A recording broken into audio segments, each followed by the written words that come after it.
हैदराबाद के कदीम शहर में वाक़ मीर आलम तालाब में केबल बुर्ज के काम के लिए जाने वाले 9 मजदूरों को एक खौफनाक सूरत-ए-हाल के बाद बहिफाजत बचा लिया गया है।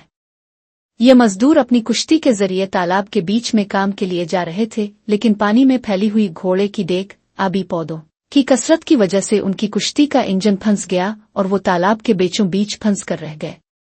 वाक़ये की इत्तला मिलते ही डिजास्टर रिस्पांस फोर्स (DRF) की टीमें फौरी तौर पर हरकत में आ गईं और एक मुनज़्ज़म रेस्क्यू ऑपरेशन के जरिए तमाम 9 मजदूरों को तालाब से बहिफाजत निकालकर किनारे पर पहुंचाया।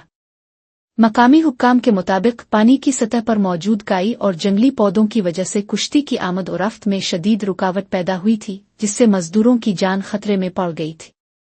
तमाम बचाए गए कारकुनान अब महफूज हैं और उन्होंने बरवक्त मदद फराहम करने पर बचाव टीमों का शुक्रिया अदा किया है।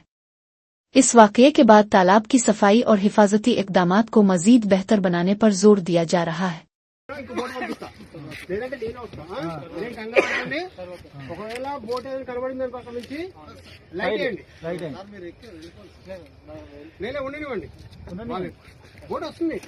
రూట్ ఎట్లా ఎట్లా చెప్తా కదా